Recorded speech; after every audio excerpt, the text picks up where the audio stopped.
और कांग्रेस से जुड़ी एक बड़ी खबर आ रही है। सूत्रों के हवाले से माने तो गांधी परिवार के 2 ही सदस्य चुनाव लड़ेंगे। सोनिया गांधी, राहुल गांधी और प्रियंका, इनमें से कोई एक चुनाव नहीं लड़ेगा।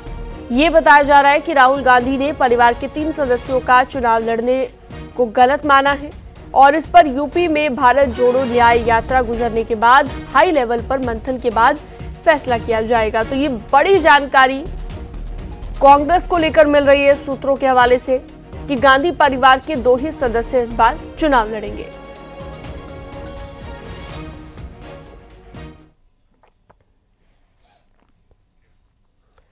इसके साथ ही एक बड़ी खबर यह है कि वरुण गांधी कांग्रेस के संपर्क में है। वरुण गांधी सुल्तानपुर या अमेठी से चुनाव लड़ सकते हैं।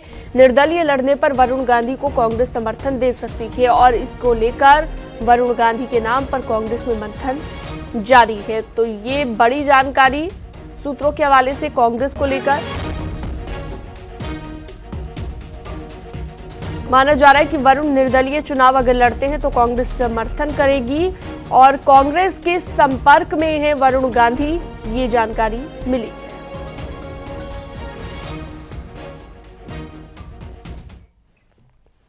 तो आज कई दलों के नेता भारतीय जनता पार्टी ज्वाइन करने वाले हैं। ये एक बड़ी जानकारी। 300 से ज्यादा चुने हुए प्रतिनिधि सदस्यता लेंगे।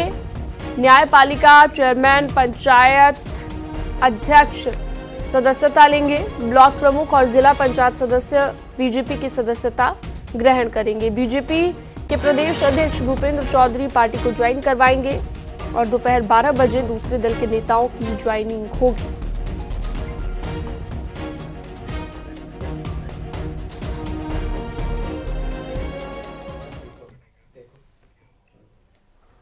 आगे बढ़ते हैं। एक बड़ी खबर जौनपुर से बड़ी खबर है। पुलिस और बदमाश के बीच मुठभेड़ हुई। 25,000 का इनामी गिरफ्तार किया गया। तमंचा, कारतूस, बाइक, मोबाइल इससे बरामद किया गया है और इस मुठभेड़ को लेकर ये बड़ी जानकारी इस वक्त हम आपको दे रहे हैं।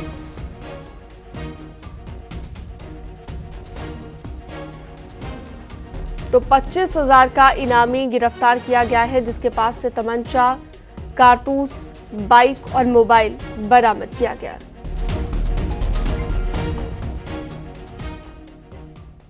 उत्तराखंड की धामी सरकार ने मंगलवार को यूसीसी बिल को विधानसभा में पेश कर दिया है। ये बिल उम्मीद ये जताई जा रही है कि आज विधानसभा में पास भी हो सकता है।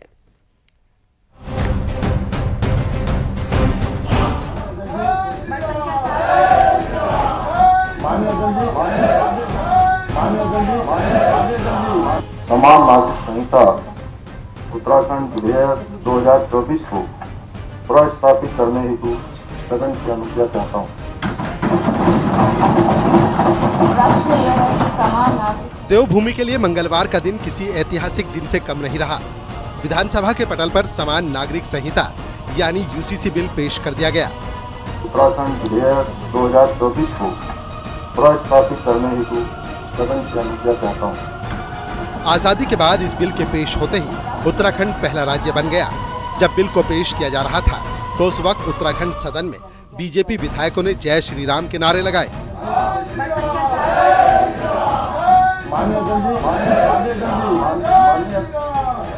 यहाँ तक कि खुद सीएम थामी ने यूसीसी को इतिहास की युगांतकारी घटना बताया है।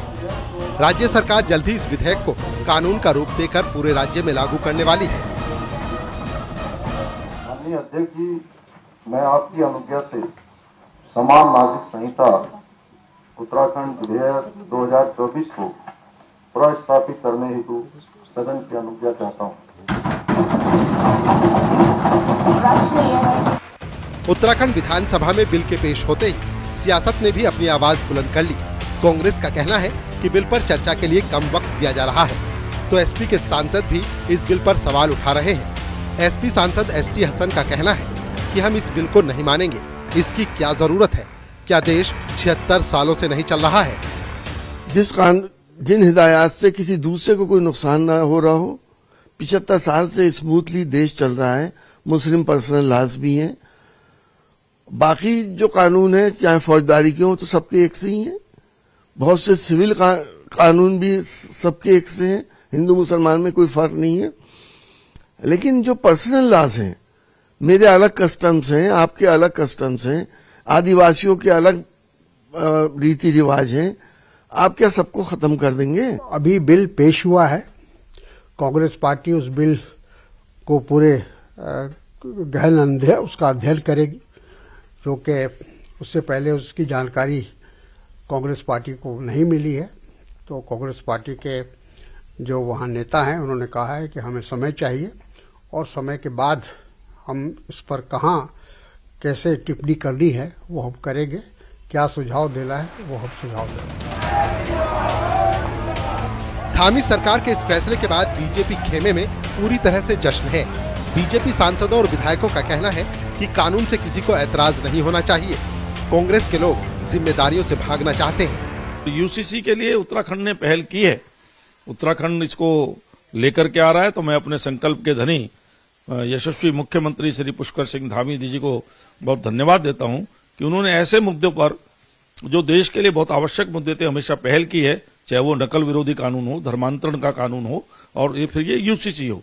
यूसीसी को वो लेकर के आए हैं, इसके लिए उनको बहुत बहुत धन्यवाद है। और ये कानून बनने के बाद देश के अंदर एक समरसता निर्माण होगी, ये मैं कह सकता हूँ।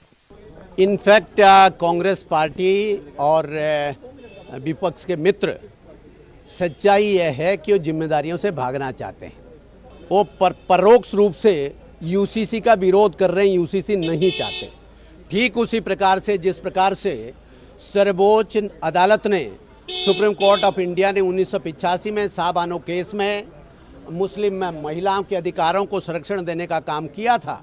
आज भी कह नहीं रहे हैं विपक्षी, लेकिन चाहते यही है कि यूसीसी लागू ना हो। जहां तक अध्ययन का सवाल है, अभी बिल टेबल हुआ है ना, आप उस पर सदन के अंदर खूब चर्चा करिए, किसने रोका है? यूसीसी के लिए धामी सरकार पूरी तैयारी के साथ आई थी, इसीलिए सबसे पहले यूनिफॉर्म सिविल कोड के लिए उत्तराखंड की सरकार ने सुप्रीम कोर्ट की रिटायर्ड जज रंजना प्रकाश देसाई की अध्यक्षता में 5 सदस्यीय कमेटी गठित की थी। 4 दिन पहले ही सीएम को 740 पेज की ड्राफ्ट कमेटी की रिपोर्ट सौंपी गई थी। यूसीसी विधेयक का उद्देश्य नागरिक कानूनों में एक रूपता लाना है, यानी प्रत्येक नागरिक के लिए एक समान कानून होना। वहीं देश में भी इस समय समान नागरिक संहिता को लेकर बहस छिड़ गई है। उत्तराखंड को मॉडल के रूप में पेश किया जा रहा है। बताते चले कि उत्तराखंड में समान नागरिक संहिता कानून बनाना बीजेपी का चुनावी घोषणा पत्र वाला वादा था। धामी सरकार ने जन आकांक्षाओं के मुताबिक वो कानून बना दिया है। समान नागरिक संहिता में शादी, तलाक और जमीन जायदाद के बंटवारे में सभी धर्मों के लिए एक ही कानून लागू होगा। सभी पंथ के लोगों के लिए विवाह, तलाक, भरण पोषण, विरासत और बच्चा गोद लेने में समान रूप से कानून लागू होगा। Bureau report, news 18।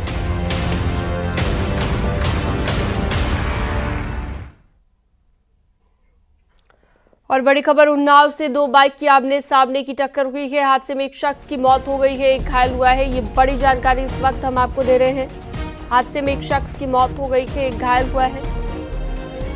उन्नाव में ये हादसा सामने आया है, जहां पर एक शख्स की मौत हो गई है।